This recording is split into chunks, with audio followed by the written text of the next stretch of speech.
Hindi dalawang set. Lalagyan ko pa ba ng mukha? Ang inom mo. Ang inom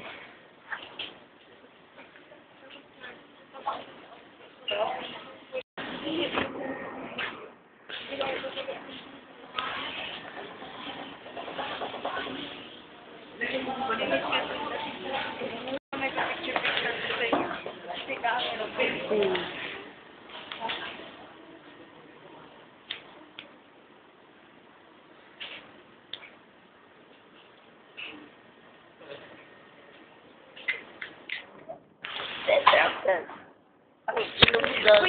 Yes, to.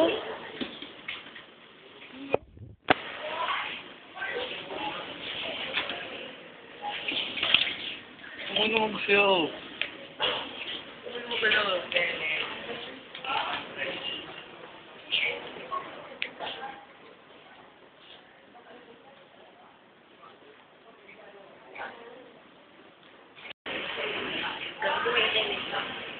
Wala na mga tayo.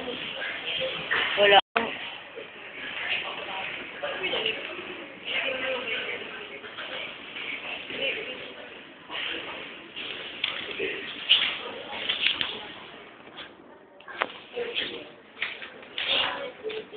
Ito favorite ko eh.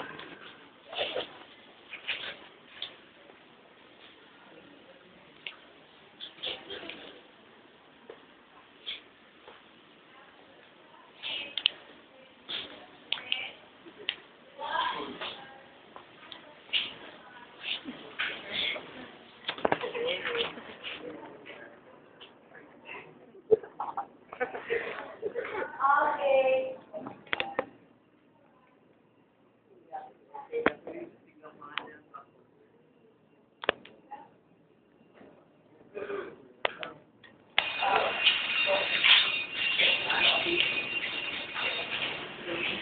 Okay lang.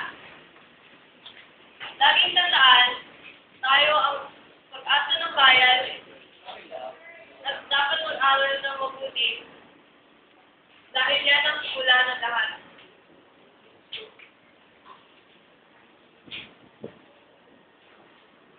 Assignment na lang yan. What papasa?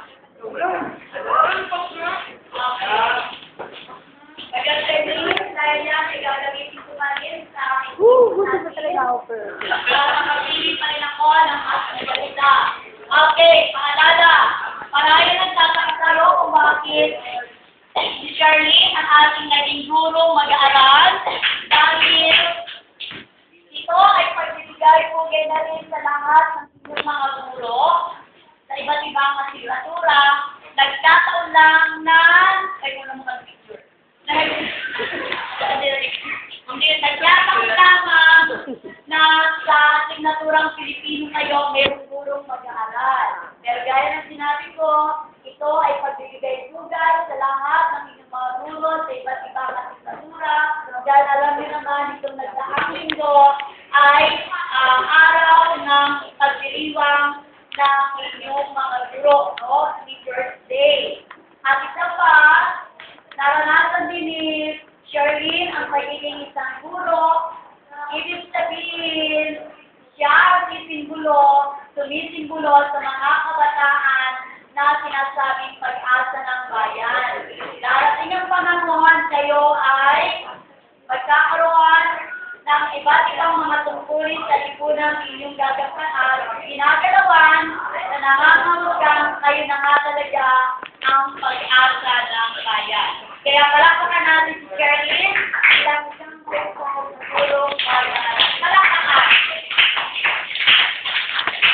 Okay, Charlene, sinabahan kita, ikaw ay isang mahusay na batang guro. Ipagpatuloy ang kahusayan yan at malay nyo, kayo rin ay magiging bata